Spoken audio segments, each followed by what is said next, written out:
It is Monday, July 20th, 2026. Inflation just posted its sharpest monthly drop in over 5 years, according to official government data. The Federal Reserve is holding steady at its current interest rate as officials watch for more evidence prices are cooling, and a major new housing law just took effect without the president's signature. We'll also cover new global health guidance and the latest U.S. diplomatic meeting in the Pacific. Here are the day's top stories. The Bureau of Labor Statistics reports the Consumer Price Index fell 0.4% in June on a seasonally adjusted basis, after rising 0.5% in May. BLS says this was the largest one-month decline since April 2020. The energy index dropped 5.7%, with gasoline prices falling 9.7% over the month. Over the last 12 months, the all-items index rose 3.5%. This comes after 4 straight months of rising monthly prices driven largely by energy costs, including a 10.9% spike in March. BLS data show core inflation, excluding food and energy, was flat in June, with shelter costs posting their smallest monthly increase since January 2021. Food prices rose 0.2% for the month, with egg prices up 4.3%.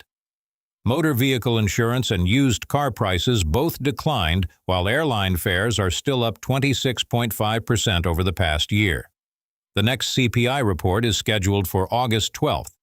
Why it matters.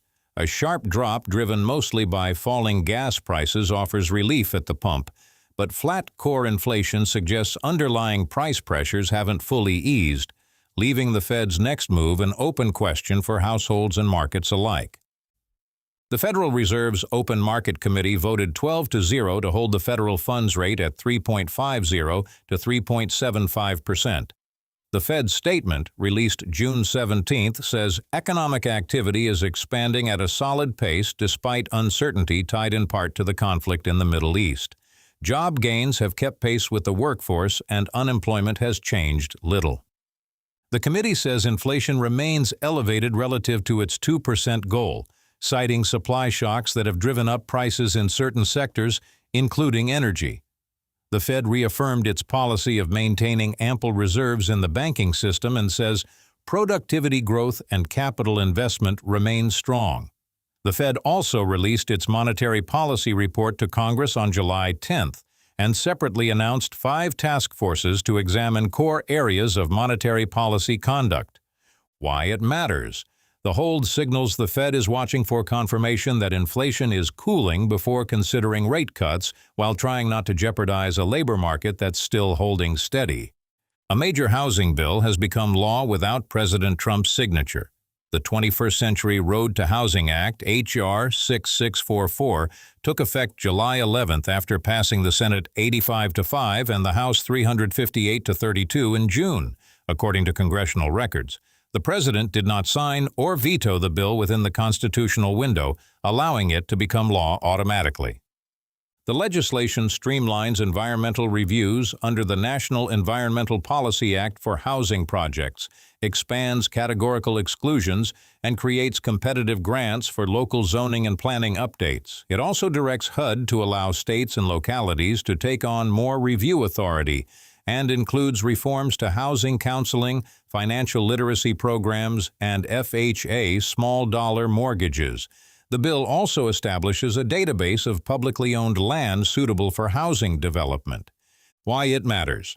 This is described as the largest housing supply overhaul in decades, targeting the regulatory delays that have driven up construction costs nationwide.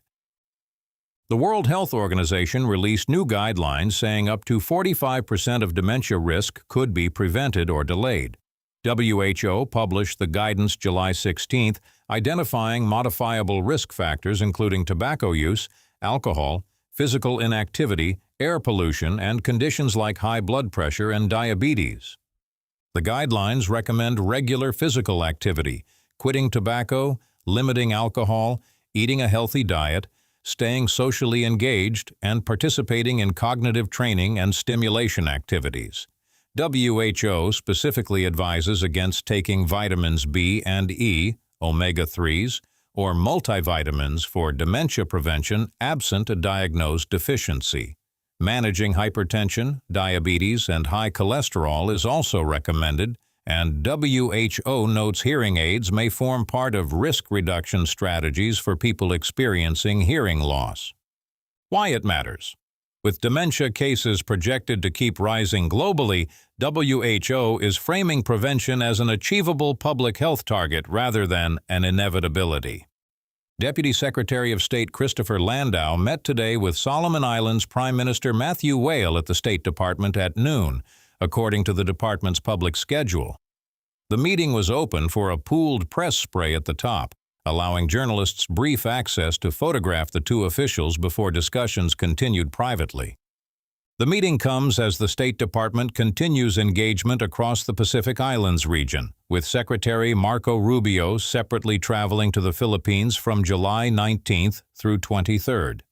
The department's public schedule shows no press briefing was held on July 20th, with the Landau meeting listed as the day's primary on-camera diplomatic event.